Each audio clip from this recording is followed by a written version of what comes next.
কোনো মহিলা এই জন্য যদি বলে যে আমার স্বামী বলছে বাসুরের লগে দেখা করতাম, দেবরের লগে দেখা করতাম, বেপর্দা, বাইরে উঠানে চলাফেরা পরেও আমার স্বামী আমার কিচ্ছু বলে নাই, অথবা স্বামীর কারণে পারি নাই, শ্বশুর বাড়ির কারণে পারি নাই, খোদার কসম, এই কথা বললে কোন নারী কিয়ামতের দিন জাহান্নামের আযাব থেকে বাঁচবে না, বাঁচবে না।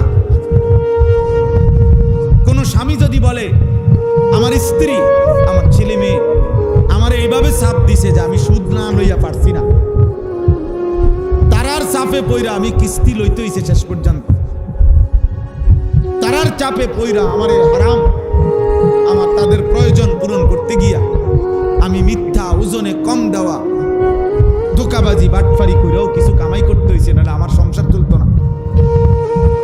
এই কথা বলে হাসরের ময়দানে কোনো স্বামী জাহান্নামের আগুন থেকে মুক্তি পাবে।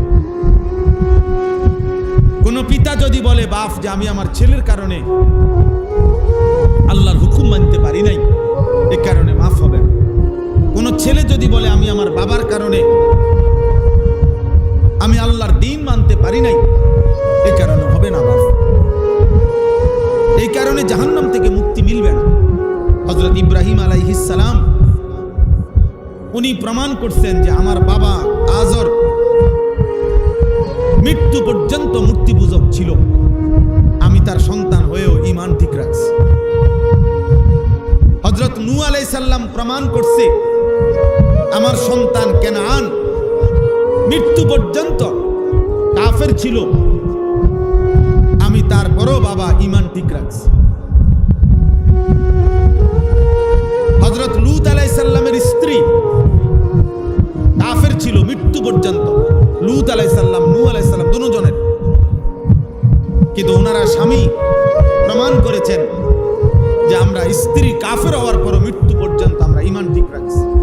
তাহলে স্বামী স্ত্রীর কারণে নাফরমানি করে নাই, স্ত্রী স্বামীর কারণে নাফরমানি করে নাই, সন্তান বাবার কারণে নাফরমানি করে নাই, বাবা সন্তানের কারণে নাফরমানি করে নাই।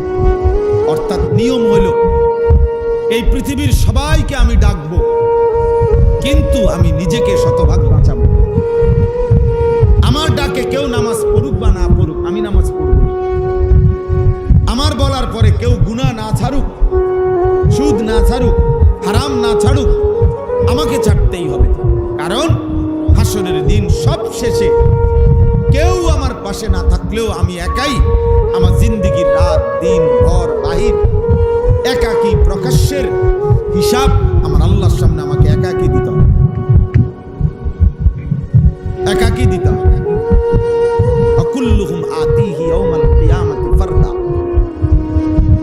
আল্লাহ তাআলা বলেন সকলকেই কিয়ামতের দিন আল্লাহ তাআলার নিকট আসতে হবে হিসাব নিয়ে, একজন একজন, একজন ফারদান আই ওয়াহিদান, একজন একজন।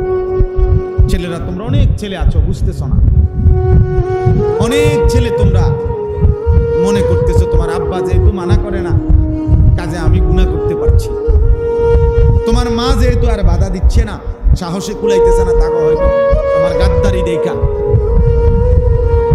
তোমার 16 বছর বয়সে তোমার বেয়াদবি দেখা তোমার মা হয়তো তোমারে ভয় পায়, বাপে তোমারে ভয় পায় যে তুমি যেই গাদ্দার, যেই চোখ পাত দাও, এই জন্য ভয়ে আতঙ্কে হয়তো তোমার বাবা বলছে যা ফিসে দিয়ে ফির তার কপালে, যে মোর যা মন চায় তাই করো, বাদ দে। আহা, তুমি ভেবো না তুমি বাইচা গেলা, তুমি ভেবো না তুমি মুক্ত স্বাধীন, না না। আল্লাহ তাআলা বলছে বান্দা এই পৃথিবীর সবার হাত থেকে ছুটে গেলে, ছুটে তো গেলা, কিন্তু আমার হাত থেকে ছুটবা, আমি আল্লাহর হাত থেকে ছুটবা কেমন বান্দা, আমারে আড়াল করবা কিভাবে বান্দা? তুমি কি জানো না আমি আল্লাহ তোমার উপরে পূর্ণ ক্ষমতা রাখি? আয়াহসাবু আল্লান ইয়াকদিরা আলাইহি আহাদ, আল্লাহ বলে আমার সে কি বান্দা জানে না, সে কি ভেবেছে তার উপরে কারো কোনো শক্তি নাই? আল্লাম ইয়ারাহু আহাদ, আল্লাহ বলেন সে কি ভেবেছে যে তাকে কেউ দেখে না? বাড়ির বাইরে চলে গেছো বন্ধু, রাস্তায় গিয়া নারী দেখতেছো, ছবি দেখতেছো, নিজ মোবাইলে উলঙ্গ নাচ দেখতেছো, তুমি ভাবছো মা তো দেখে না, বাপ তো দেখে না, কেউ জানে না। আল্লাহ কি দেখে না? আল্লাহ কি জানে না? তাকে ফাঁকি দিবা কেমনে? তাকে ফাঁকি দিবা কেমনে বাপ? অতএব প্রথম কথা আমার এটা, আমি আমাকে বলছি, কিশোর নওজোয়ান ছেলে তোমাদেরকে বলছি, নিজের হাতে নিজের এমন সুন্দর জীবন নষ্ট করে দিও না। ওয়ালা তুলকু বিআইদিকুম ইলা তাহলুকা, আল্লাহ তাআলা বলেন বান্দা নিজেকে নিজে ধ্বংসের দিকে ঠেলে দিও। আল্লাহ বলছে নিজের হাতে। এজন্য নিজের হাতে যদি কেউ নিজেকে হত্যা করে, এই আত্মহত্যা মহাপাপ, আত্মহত্যা মহাপাপ, তার জন্য দ্বিগুণ শাস্তি, তার তো তওবা করার সুযোগ হবে না। কারণ যে নিজেকে নিজে আত্মহত্যা করে, হয় তওবা করবে কেমনে? সে তো তওবা করার সুযোগ নেই। কারণ আত্মহত্যা করা এটা তো একটা গুনাহ। কারণ গুনাহ করার পরে না মানুষে তওবা করে, তখন হাতে গুনাহ করার পরে তওবা করবে কেন? বুঝেন না হিসাবে? তওবা করবে কেন? আর অগ্রিম তওবা করলে গুনাহ, আপনি তো গুনাহই হইছেন, আপনি কি তওবা করেন? আমি অন্য মিছা কথা বলিই নাই, তা আমি আগেই যে আল্লাহ মাফ করে দিয়েন, একটা মিছা কথা এখন কম, এটা নি তওবা। অগ্রিম তওবা এটা হইল নি কথা, তাইলে এটা তো তওবা না। নিজেকে নিজে ধ্বংস না করা, নিজেকে নিজে বরবাদ করে না দাও।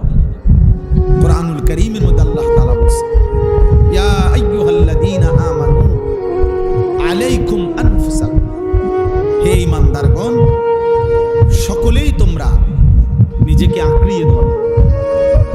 সব ভুলে গেলেও নিজেকে ভুলো, সব ভুলে গেলেও নিজেকে ভুলে যাও।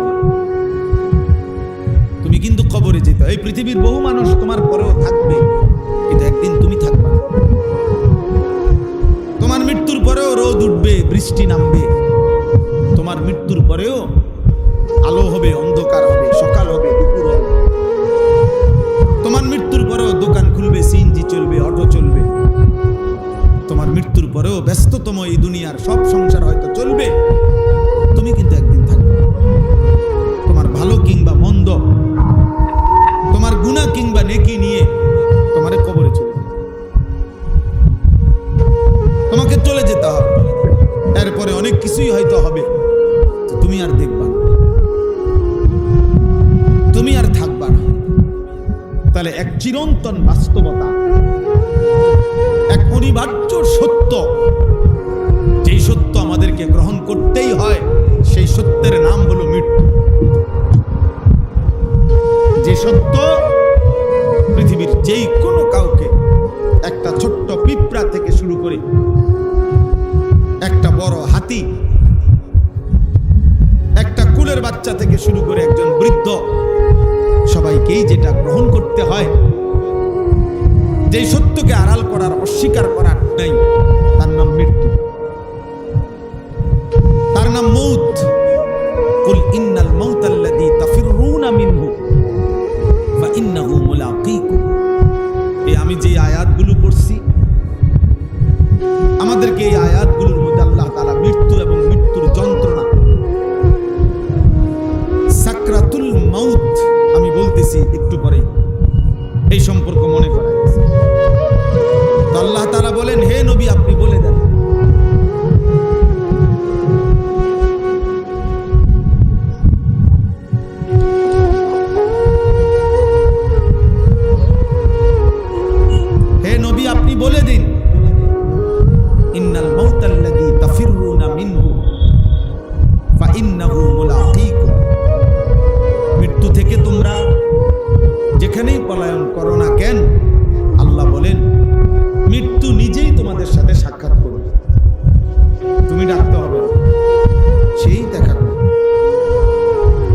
সেই সাক্ষাৎ করবে তোমাদের সাথে।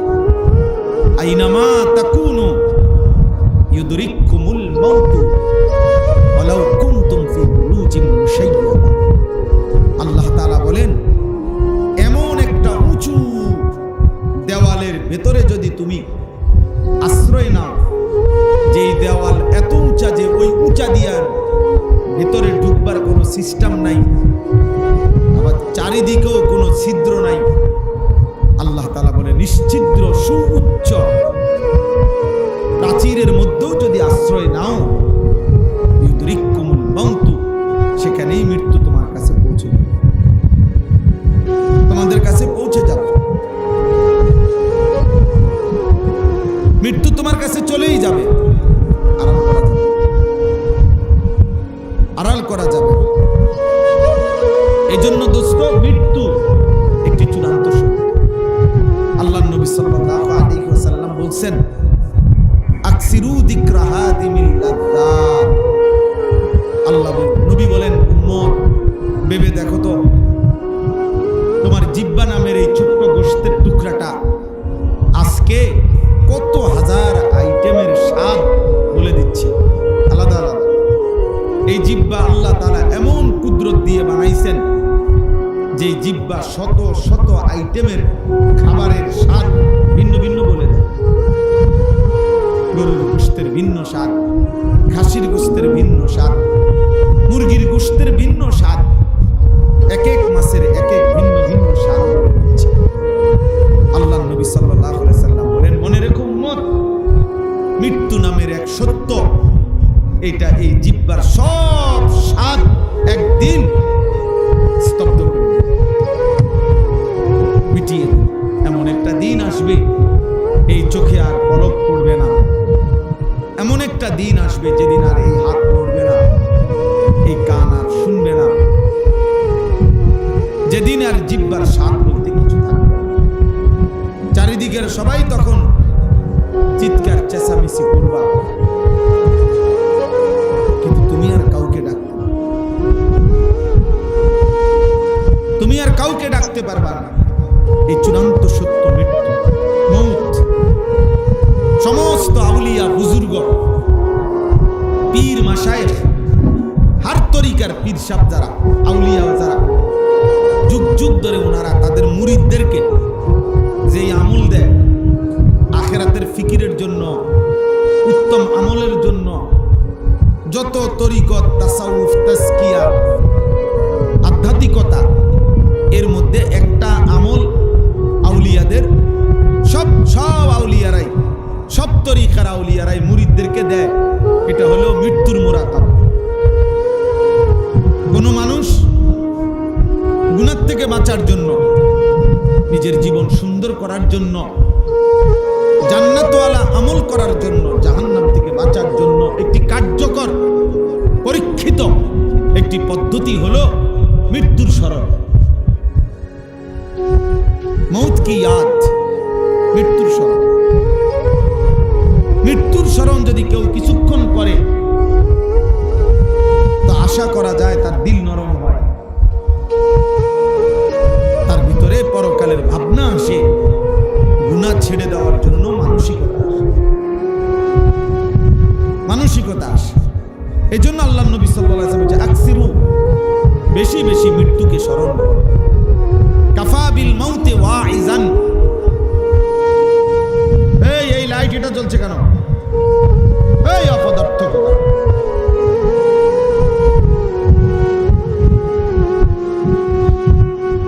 আল্লাহ নবী সাল্লাল্লাহু আলাইহি ওয়াসাল্লাম বলছেন, কাফা বিল মাউতি ওয়াইজান, নসিহতের জন্য, উপদেশের জন্য মৃত্যুর কথা এটাই যথেষ্ট, এটাই যথেষ্ট। সব স্বাদ স্তব্ধ করে দিবে। মৃত্যু এক সেকেন্ডে নিজের পেছনের হায়াত ভুলাইয়া দিবে। আশ্চর্য কথা শুনেন, হযরত নূহ আলাইহিস সালাম কিতাবের মধ্যে আছে 950 বছর এক টানা হায়াত পাইছেন।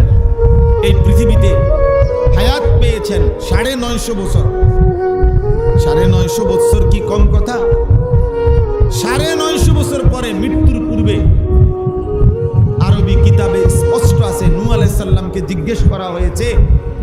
মৃত্যুর মুহূর্তে, হে নবী নূহ, আপনার কাছে মনে হয় দুনিয়ায় আপনি কতদিন ছিলেন, কতক্ষণ ছিলেন?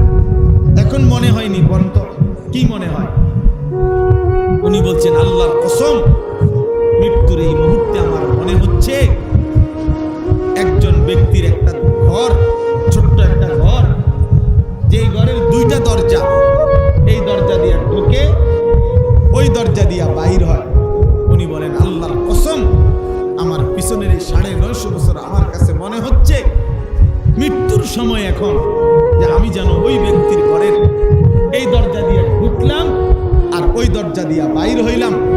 এই ঘরটুকু পার হইতে যে দূর, আমার 950 বছর আমার মনে হয় এ দূর।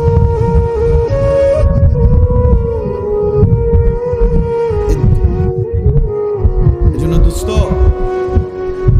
সবটা রং তামাশা, তোমরা যা মিলাইয়া করতেছ, মৃত্যুর মুহূর্তে একটা যন্ত্রণা হবে। এটাই আজকের বড় আলোচ্য, সাকরাতুল মউত, মৃত্যুর যন্ত্রণা। এটাই কোরআনের ভাষায় এখানে আছে, ওয়াজাআত সাকরাতুল মউত। আল্লাহ বলেন সত্য সত্য, বিল হক। আল্লাহ বলছে হক মানে সত্য, সঠিক, নিশ্চিত সকলের জন্য মৃত্যুর যন্ত্রণা আসবে। হাসি কিংবা কান্না, আনন্দ কিংবা বেদনা, সুখে কিংবা দুঃখে, রাতে কিংবা দিনে, আনুগত্য কিংবা নাফরমানি, ইমানদার কিংবা বেঈমান, নবী কিংবা উম্মত, রাসূল কিংবা উম্মত, যেই হোক সে, আল্লাহ তাআলা বলছে মৃত্যুর যন্ত্রণা তার হবেই। প্রিয় ভাই, আমার এই কথাটা মনোযোগ দিয়ে শোনো ছেলেরা, মৃত্যুর যন্ত্রণা হবেই হবে। সাকরাতুল মউত বলে প্রত্যেক মানুষের, এটা ওই ব্যক্তি শুধু বুঝে মৃত্যুর সময়। সে জান কবজের পূর্ব মুহূর্তে, আজরাইল জান কবজের মুহূর্তে আল্লাহর পক্ষ থেকে তার মৃত্যু যন্ত্রণা শুরু হয়, সাকরাতুল মউত শুরু হয়। আর খোদার কসম, তিনি যদি নবী হন, রাসূল হন, এবং তিনি যদি উম্মত হন, সকলকেই মৃত্যু যন্ত্রণা ভোগ করতে হয়। কিন্তু পার্থক্য হইল, একজন মুমিন মুত্তাকির জন্য এই মৃত্যুর যন্ত্রণা যখন শুরু হয়, তার দিল তখন খুশি হয়ে যায় যে আমার আল্লাহর সাথে আমার মোলাকাতের সময় হয়ে গেছে, আমার বন্ধুর মোলাকাতের টাইম হয়ে গেছে, আমার মৃত্যুর যন্ত্রণা শুরু হয়ে গেছে, আমি আর বেশিক্ষণ দুনিয়ায় থাকবো না। আমি আমার পরম প্রিয় বন্ধু, যার জন্য গত এতগুলো বছর সেজদা দিলাম, রাত গভীরে চোখের পানি ফেললাম, আমি যে বন্ধুর জন্য এত জিকির, এত তেলাওয়াত, এত কষ্ট করে আরাম থেকে বাঁচলাম, আজ মৃত্যু এসে আমাকে আমার সেই বন্ধুর সাথে মিলায় দেয়। এজন্য ইমানদারের মৃত্যুকে বলা হয় পোলের মতো। যেই পোল, এই পারে ইমানদার, ওই পারে আল্লাহ, ওই পারে যেন আল্লাহ দাঁড়িয়ে আছে বন্ধু, আর এই পারের বন্ধুর নাম মুমিন। কিতাবের মধ্যে আছে আল মাউতু জাসরুন ইউসিলুল হাবিব ইলাল হাবিব। কোন ইমানদারের মৃত্যু হলো এরকম, তার মৃত্যুটা যেন একটা পোল, আর ওই পারে এক বন্ধু আল্লাহ, এই পারের বন্ধু মুমিন, ওই পারের বন্ধু আল্লাহ যেন ডাকছে, পোলটা পার হইয়া আমি বন্ধুর সাথে মিলিত হওয়ার জন্য আসো। আর এই পোলটাই হলো মৃত্যু, মানে চোখটা বন্ধ করো, আমি মালিকের কাছে চলে আসি।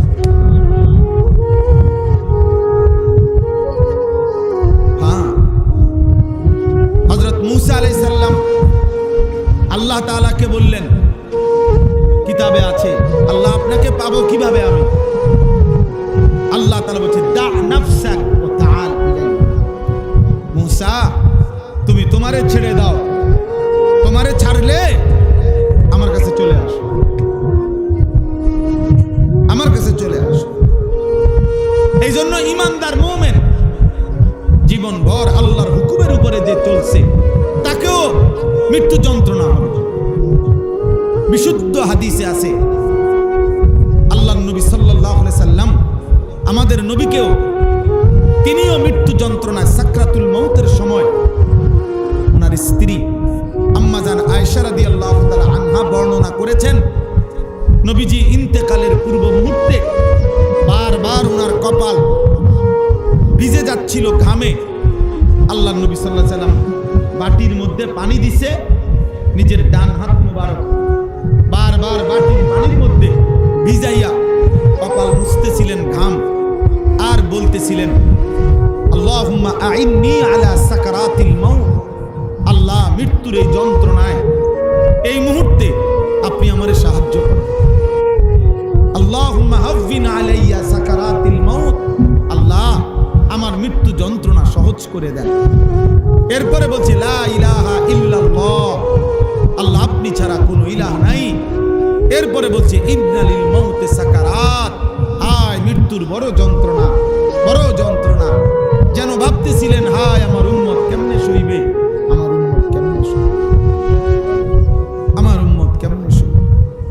আমি নিষ্পাপ রাসূল, গুনাহমুক্ত নবী, আমারই যদি কষ্ট অনুভব হয়, হায় আমার গুনাহগার পাপী উম্মত মৃত্যুর যন্ত্রণায় কি পরিমাণ ছটফট, কি পরিমাণ ছটফট। তো আল্লাহ তাআলা বলেন ওয়াজাআত সাকরাতুল মাউত বিল হক, ইমানদারেরও মৃত্যু যন্ত্রণা। আশ্চর্য হবা ভাইয়া, ছেলেরা শুনো, আমার আরো কথা আছে। রাসূলুল্লাহ সাল্লাল্লাহু আলাইহি সাল্লামের একজন বিখ্যাত সাহাবী হযরত আমর ইবনুল আস রাদিয়াল্লাহু তাআলা আনহু, তিনি বলছেন নবীজির সাহাবী ওনার মৃত্যুর মুখোমুখি যখন, ওনার একদম শেষ মুমূর্ষ অবস্থা, তখন এই ছেলে সরো, ওনার ছেলে আব্দুল্লাহ, ওই সাহাবীর ছেলেও সাহাবী আব্দুল্লাহ ইবনে আমর ইবনুল আস। তো এই সাহাবী ইন্তেকালের পূর্ব মুহূর্তে ওনার ছেলে আব্দুল্লাহ ওনাকে বলতেছে, আব্বা মৃত্যুর পূর্বে আপনার মৃত্যুর যন্ত্রণাটা এখন কেমন মনে হচ্ছে, সাকরাতুল মাউত কেমন লাগতেছে আপনার? আহা, কিতাবের মধ্যে লিখছে, উনি বলছে ইয়া বুনাইয়া কাআন্না জিবালাদ দুনিয়া আলা সাদরি ওয়া কাআন্নি আতানাফাসু মিন সাকবিল ইবরা। উনি বলছে হে আমার সন্তান, উনি একজন সাহাবী বাবা। এরপরে উনি বলতেছেন আমার মনে হচ্ছে মৃত্যুর এই মুহূর্তে পৃথিবীর সমস্ত পাহাড়গুলো আমার বুকে চাপ দিয়ে রাখছে, আর আমি যেন এই অবস্থায় সুইয়ের সাকবুল ইবরা মানে হলো সুইয়ের ছিদ্র, আমি যেন সুইয়ের ছিদ্র দিয়া একটু একটু নিঃশ্বাস নিতেছি। তাইলে প্রিয় বন্ধু, 30 বছর ধরে যে সুদ খায় তার মৃত্যু যন্ত্রণা কেমন?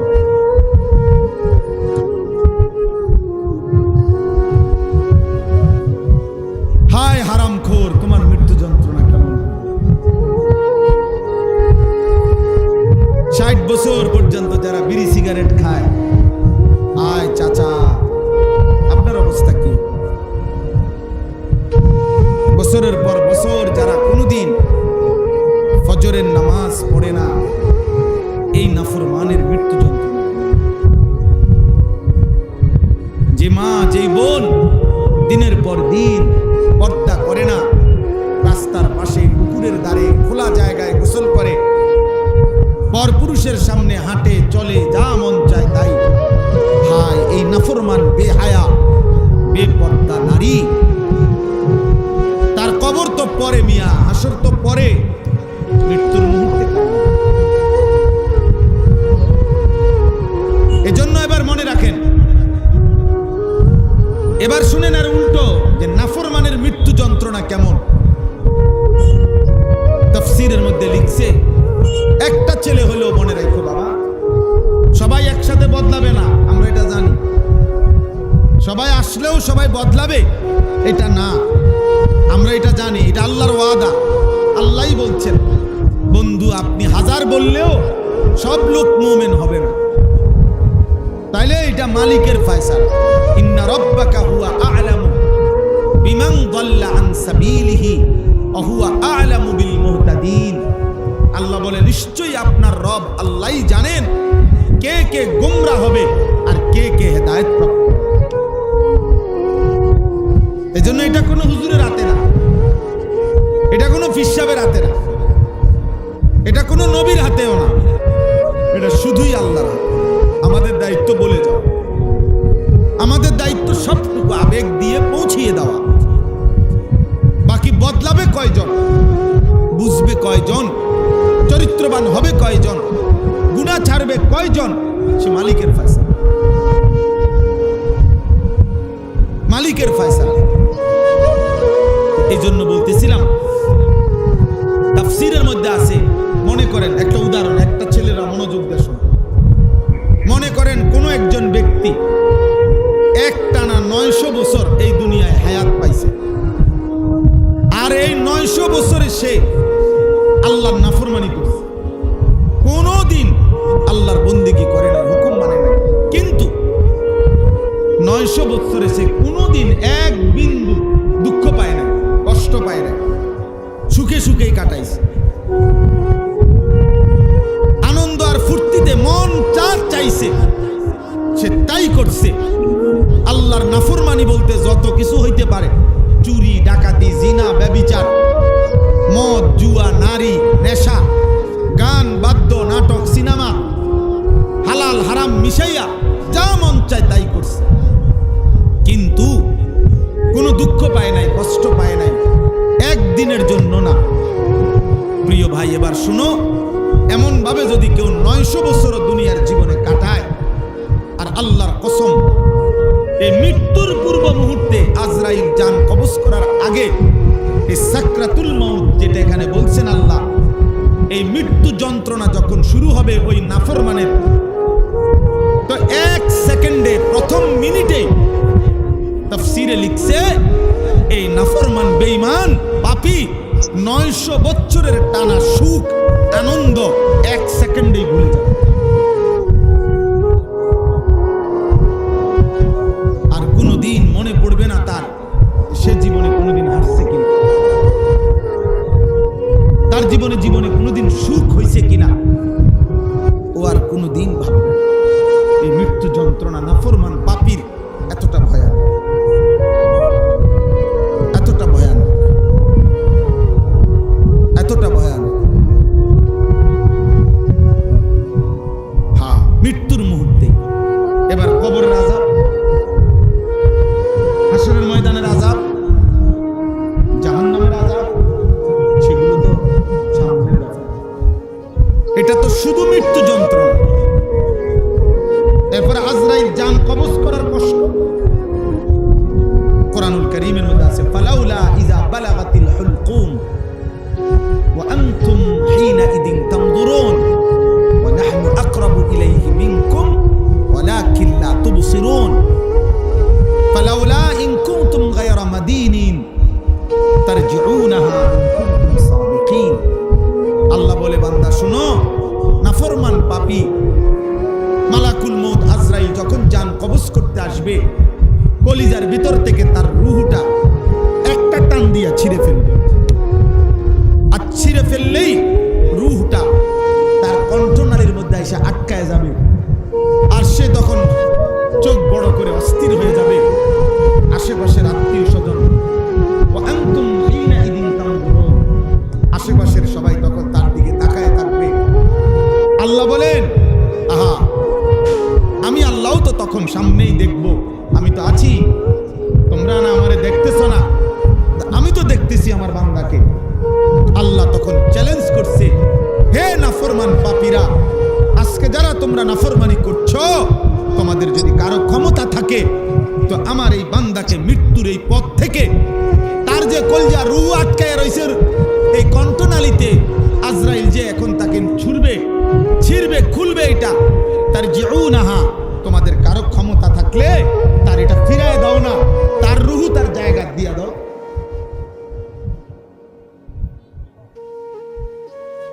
তার রূহ তার জায়গা দিয়ে দাও।